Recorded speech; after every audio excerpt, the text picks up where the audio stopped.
जय हिंद दोस्तों। मैं जय हिंद करता हूँ वेटरन्स इंडिया के सभी सदस्यों को, नमन करता हूँ आपके परिवार को और सैल्यूट करता हूँ देश के उन सभी नागरिकों को जो राष्ट्रवाद और देशभक्ति की सोच को राष्ट्र निर्माण में लगाने के लिए बिना कोई लोभ स्वार्थ का वेटरन्स इंडिया के ऑब्जेक्टिव के साथ दिन रात काम कर रहे हैं। जैसा कि मैं आप लोगों को बार बार बोलता हूँ कि आज की सबसे बड़ी समस्या यदि कुछ है तो वह है बेरोजगारी। हर एक लोगों को रोटी चाहिए, हर एक लोगों के पास परिवार का बोझ है। और खास करके आज का समय जब कोरोना रूपी वैश्विक महामारी पूरे विश्व को परेशान कर रहा है, भारत भी अछूता नहीं है, हम आप भी अछूते नहीं हैं। हर एक लोग ढूंढ रहा है कि कैसे कहाँ पे कोई काम मिले।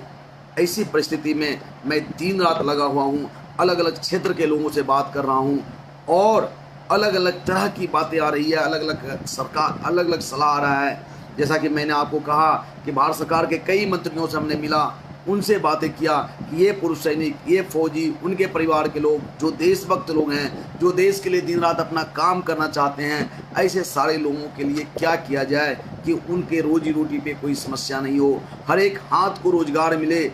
इसके लिए जैसा कि मैंने पहले कहा था कि हमें आपसी तालमेल सहयोग से काम करना पड़ेगा, एक दूसरे के प्रति सम्मान और समर्पण की भावना रखी नहीं होगी, हमें एक दूसरे पर विश्वास करना होगा। और इस प्रकार से हमारे पास 109 लोगों ने 1 लाख से लेकर 20 लाख 25 लाख रुपए तक इन्वेस्ट करने की बात कहा, लेकिन उसका लीगलाइज प्रोसीजर क्या होगा, उसको हम कैसे कर पाएंगे।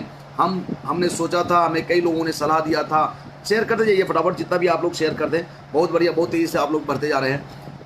तो जैसे कि हमें कहा गया था कि फूड प्रोसेसिंग सबसे बेस्ट चीज़ है, हमने श्रीमान राजनाथ सिंह जी के सहयोग से हमने उस मंत्रालय को कांटेक्ट किया और उस मंत्रालय ने हमारे पास जो फूड प्रोसेसिंग के एक्सपर्ट हैं, कंसल्टेंट हैं, जो इसी क्षेत्र में अपनी पूरा जीवन को बिताए हैं, वो हमारे पास आए हुए हैं, उनसे चर्चा हो रही है। इनका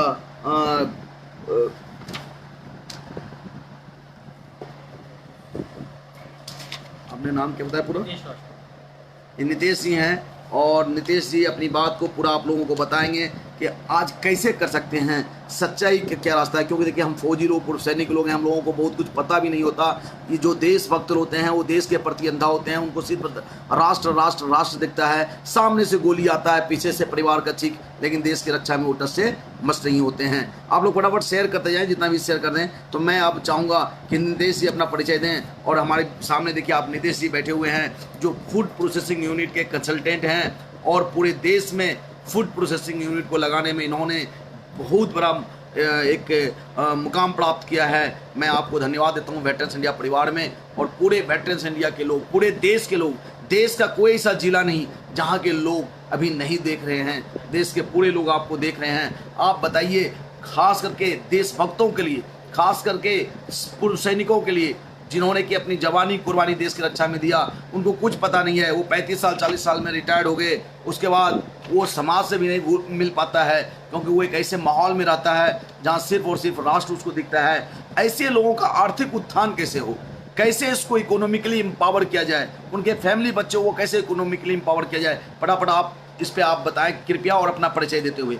और आप लोग शेयर करते जाइए जितने अधिक से अधिक लोगों तक पहुँचे। थोड़ा जोर से बोलिएगा। Hello everyone, this is Nitesh Rajput, food processing consultant. जैसे सर ने कांटेक्ट किया था मंत्रालय को, तो मंत्रालय से मुझे ऑर्डर्स आए कि सर को कुछ नीड है, बेसिकली ही need some expert opinion about the food processing units.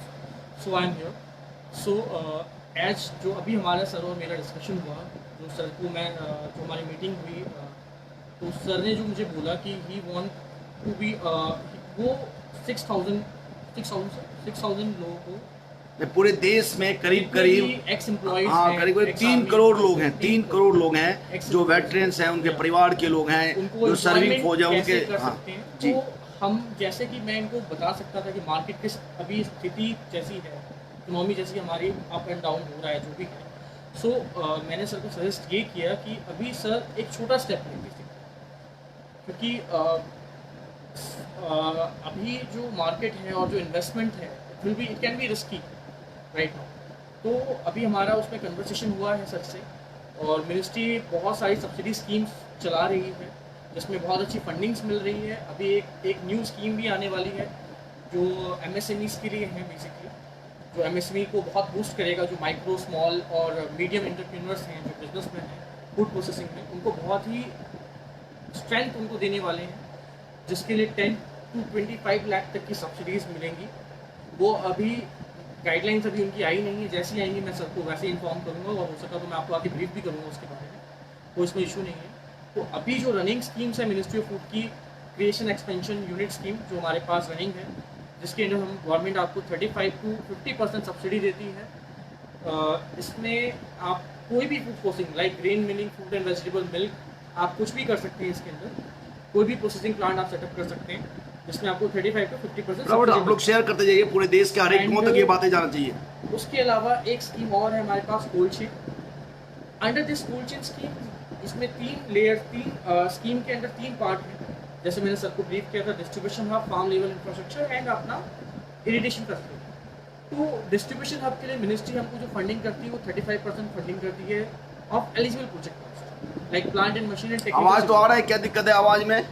मेरे ख्याल से थोड़ा और भी जोर से बोल देते हैं, चलिए। Plant and machinery and technical civil work का हमको मिनिस्ट्री 35% सब्सिडी देती है अंडर डिस्ट्रीब्यूशन हब, और जहाँ पे हम फार्म लेवल इंफ्रास्ट्रक्चर बनाते हैं वहाँ पे मिनिस्ट्री हमको 50% सब्सिडी देती है plant and machinery and technical civil work. और इरिगेशन फैसिलिटी में भी हमको government 50% for general area and difficult area में हमें 50% देती है। नाउ एक और एक स्कीम है हमारे पास, agro processing cluster, mini food park हम उसको कहते हैं। अंडर मिनी फूड पार्क हमको जो फंडिंग मिलती है वो मिलती है 35% of core infrastructure and basic infrastructure basically. उसका 35% सब्सिडी हमें जनरल एरिया में मिलता है, और वही सब्सिडी अगर वही हम एप्लीकेशन डालते हैं, हम वही हम प्लांट अगर हम सेटअप करते हैं अपना difficult area like Jammu Kashmir, Uttarakhand और हिमाचल और एनी ट्राइबल एरिया, तो वहाँ पे सब्सिडी का जो रेशियो है वो 50% हो जाता है। और उसमें जो मैक्सिमम कैप हमें सब्सिडी मिलती है वो 10 करोड़ की सब्सिडी मिलती है इसके अंदर। ये भी बहुत अच्छी स्कीम मिनिस्ट्री रन कर रही है। अभी 2 से 3 मंथ्स में एक बैकवर्ड फॉरवर्ड लिंकेज स्कीम आने वाली है, मिनिस्ट्री उसको ओपन करने वाली है।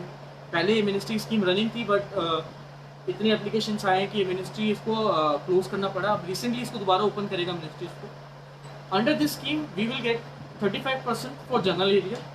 हमें perishable item like honey, spices, fruit and vegetable, milk, meat, fish, egg, हम अगर इसको प्रोसेस करते हैं बेसिकली उसके under any perishable item basically, तो उसको हमें जनरल एरिया में इसकी जो फंडिंग मिलेगी वो 35% मिलेगी, और वही डिफिकल्ट एरिया में जाके 50% फंडिंग मिलेगी। पंखा दोनों ऑफ कर देते थे, ऑफ कर दीजिए। जो कि मैक्सिमम कैप आपको मिलेगा 5 मेरे ख्याल से अब तो आवाज आ रही होगी अच्छी। हाँ, 5 करोड़ इसका मैक्सिमम कैप होगा। तो जैसा जैसे अभी स्कीम्स हैं इसमें आपका कंट्रीब्यूशन भी रहता है, नेटवर्क भी रहता है, बहुत सारे पार्ट्स हैं जो कि मैं अभी आपको इतना ब्रीफ नहीं कर पाऊंगा इस छोटे से टाइम पे। बट आपको जैसा नीड हो आप सर से कांटेक्ट कीजिए if you want to invest in food processing sector. तो सर इज देयर, मैं हूँ यहाँ पे। फूड प्रोसेसिंग आपको पूरी तरीके से हेल्प करेगा। मैं आपको मिनिस्ट्री ऑफ फूड की तरफ से ये कहना चाहूँगा कि आपको प्रॉपर सपोर्ट मिलेगा। तो आप जो भी होगा प्रॉपर होगा, कोई इशू नहीं। जो भी फंडिंग के लिए आपको हेल्प कर सकते हैं वो की जाएगी। Bank loans, term loan, Kotak Mahindra, SIDBI, आपका स्टार्टअप इंडिया, न्यू एंटरप्रेन्योर वो वांट टू इन्वेस्ट, आपको वो अच्छे इन्वेस्टमेंट्स दे रहे हैं, अच्छे ऑफर्स दे रहे हैं, आपको लोन्स दे रहे हैं, 80% फाइनेंस कर रहे हैं आपके प्रोजेक्ट को। और अपना अब तो अपना ये बहुत से ऐसे ऑर्गेनाइजेशंस आ गए हैं बाहर सामने जो आपको फंडिंग करेंगे। तो जो भी आपको नीड हो आप सर से कांटेक्ट कीजिए, he will help you and I am also there.